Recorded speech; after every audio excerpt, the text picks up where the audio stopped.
పశ్చిమ గోదావరి జిల్లా పాలకొల్లు నియోజకవర్గం పాలకొల్లు వైఎస్ఆర్సీపీ కాంగ్రెస్ పార్టీ కార్యాలయంలో జరుగుతున్న తూర్పు కాపుల రిజర్వేషన్ సమస్యపైన నర్సాపురం పార్లమెంటరీ పరిశీలకులు శ్రీ మధునూరి మురళీకృష్ణంరాజు, పాలకొల్లు నియోజకవర్గం ఇన్ఛార్జ్ గుడాల హరిగోపాల్ వినతి పత్రాన్ని అందజేసిన తూర్పు కాపు సంఘ నాయకులు ఓబీసీ సమస్యపై వైఎస్ఆర్ కాంగ్రెస్ పార్టీ అధినేత శ్రీ వైఎస్ జగన్మోహన్ రెడ్డి దృష్టికి తీసుకెళ్లాలని అన్నారు.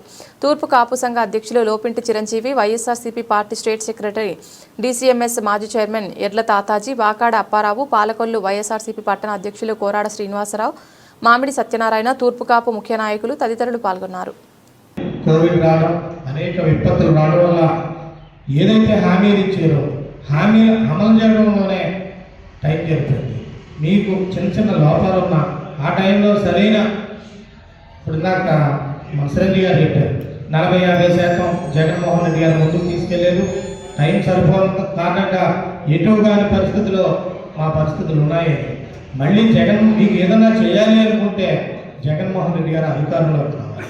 అధికారంలోకి వచ్చిన తర్వాత ఏ కమ్యూనిటీకి ఏదైనా చేసే సత్తా ఉన్నటువంటి నాయకుడు జగన్మోహన్ రెడ్డి గారు. ఇచ్చిన మాట కట్టుబడే వ్యక్తి జగన్మోహన్ రెడ్డి గారు. ఈరోజు అధికారంలో ఉన్నటువంటి కూటమి ప్రభుత్వం అనేక మోసాలు చేసింది. బీసీలకు 50 ఏళ్ళకే పెన్షన్ చెప్పింది, యువతకు 20 లక్షల ఉద్యోగాలు అని చెప్పింది, రైతులకి కేంద్రంతో సంబంధం లేకుండా 20,000 రూపాయలు సంవత్సరానికి ఇస్తామని చెప్పింది. అదేవిధంగా అన్ని జాతుల్ని అన్ని కులాల్ని మోసం చేసి అధికారంలోకి వచ్చి ఏ ఒక్కటి చేయకుండా ఇష్టం వచ్చినట్టు మాఫియా చేసుకుంటా ఉన్నారు. అందులో మెడికల్ కాలేజీ చూడండి, ఇక్కడ పాలకొల్లో 470 కోట్ల రూపాయలతోటి జగన్మోహన్ రెడ్డి గారు మెడికల్ కాలేజ్ చేస్తే దాన్ని పీపీపీ మోడ్లో పెట్టి నిరుపేదలకు డాక్టర్లు అవ్వాలన్నా, నిరుపేదలకు కార్పొరేట్ వైద్యం అందాలన్నా కూడా వచ్చే దాన్ని అడ్డుకుని వాళ్ళకి కావాల్సినటువంటి వారి చేతిలో పెట్టే కార్యక్రమం చేస్తున్నారు.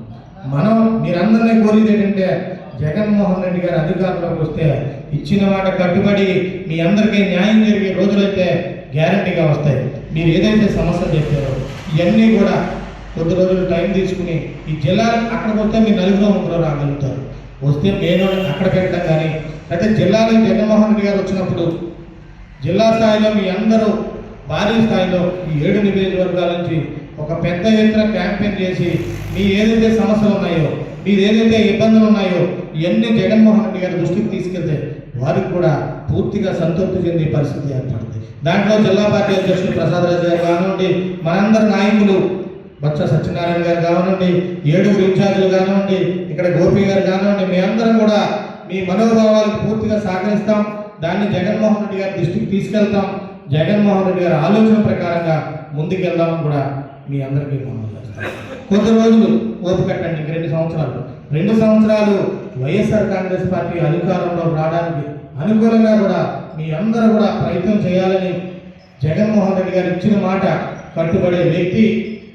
దానికి అనుకూలంగా కూడా ఏదైతే మీరు వినతిపత్రం ఇచ్చారో ఇది కూడా మేము తొందరలోనే వారి నోటీసులో పెట్టి ఎప్పుడైతే బాగుంటుంది, ఏదో మీరు 10 మంది చెప్పారు దానికి మేము ఏదోసారి తీసుకెళ్ళి కల్పించేతో పని అయిపోతుందనే ఉద్దేశంతో కాకుండా దీన్ని ఎలా బాగుంటుంది, తూర్పు కాపులు సోదరులందరూ ఎలా సంతోషిస్తారు, వాళ్ళకి ఎలా న్యాయం జరుగుతుంది, అందరికీ ఎలా అర్థమవుతుందనే పద్ధతిలో కూడా దీన్ని మనం జిల్లా పెద్దలకు కానివ్వండి, మన రీజనల్ కోఆర్డినేటర్ బొత్స సత్యనారాయణ గారి దృష్టిలో కూడా పెట్టి దీన్ని ఒక భారీ స్థాయిలో మనం రాష్ట్రం అంతా కూడా ఒక మంచి మెసేజ్ వెళ్ళేలాగా వీళ్ళందరికీ భవిష్యత్తులో ఒక మంచి రోజులు వస్తాయనే ఒక ఉద్దేశంతో ఒక కార్యక్రమం ఏర్పాటు చేద్దామని మీ అందరికీ కూడా తెలియదు.